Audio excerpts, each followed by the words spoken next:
बार वेदांता पर नजर डालते हैं।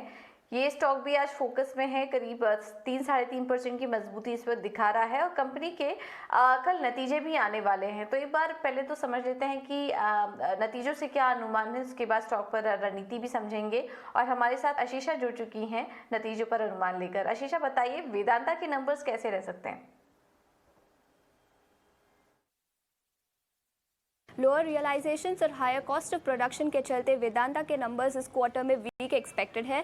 इनफैक्ट रेवेन्यूज में अराउंड 10% का डिक्लाइन एक्सपेक्टेड है क्वार्टर ऑन क्वार्टर बेसिस पर।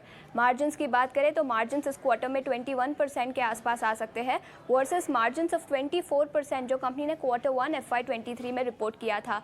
याद रखें, कंपनी ने सेम टाइम लास्ट ईयर यानी क्वार्टर 2 FY22 में 34% के मार्जिन्स रिपोर्ट किए थे, जिसका मतलब ये होता है कि क्वार्टर ऑन क्वार्टर और ईयर ऑन ईयर बेसिस पर मार्जिन्स पर बड़ा हिट देखने को मिलेगा। प्रॉफिट आफ्टर टैक्स की बात करें तो उसमें भी अराउंड 50% का डिक्लाइन एक्सपेक्टेड है सिक्वेंशियल बेसिस पर।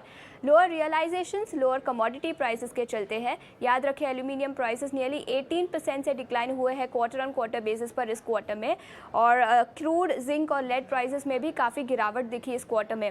नियरली 11 से 20% का गिरावट देखने को मिला इन तीनों कमोडिटी प्राइसेस में सिक्वेंशियल बेसिस पर।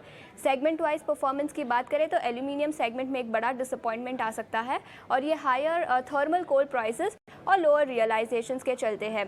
ऑयल एंड गैस सेगमेंट की बात करें तो इसमें भी विंडफॉल टैक्स के चलते डिक्लाइन देखने को मिलेगा ऑयल एंड गैस के एबिटा में, और हायर कॉस्ट ऑफ प्रोडक्शन के चलते भी इसमें डिक्लाइन देखने को मिलेगा। मैनेजमेंट कमेंट्री की बात करें तो एल्यूमिनियम सेगमेंट में मैनेजमेंट किस तरह से अपना कॉस्ट ऑफ प्रोडक्शन कम करता है और नई थर्मल कोल माइंस ओपनिंग पे कंपनी का क्या अपडेट रहेगा, वो क्रूशियल रहेगा मैनेजमेंट कमेंट्री की ओर से।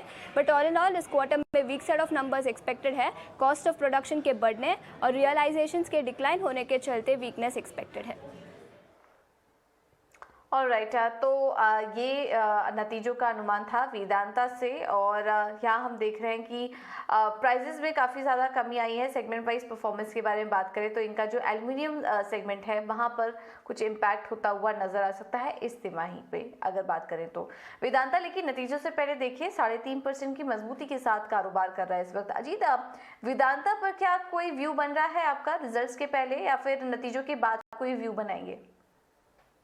इनफैक्ट पूजा, देखिए ये हमारी रिकमेंडेशन है ड्यूरिंग द डे के लिए भी, और मुझे लगता है कि जिस तरीके से ट्रैक्शन जैसे हमने बात की कि मेटल स्टॉक्स में दोबारा से वापस आया है, और हो सकता है रिजल्ट शायद थोड़े से उतने इनकरेजिंग ना हो, बट प्राइस एक्शन यही दिखा रहा है कि कहीं ना कहीं जो कंसोलिडेशन चाहिए था, एक स्ट्रॉन्ग कंसोलिडेशन चाहिए था, वो हो चुका है। और आज के सेशन में जैसे गैप अप हुआ है तो ज़्यादा बड़ा स्टॉप लॉस ना रखें, 284 का स्टॉप लॉस रखें। स्टॉक करीब 289 के पास ट्रेड कर रहा है, और इमीडिएट टारगेट करीब 302 तक के देखने के इसमें मिल सकते हैं आपको।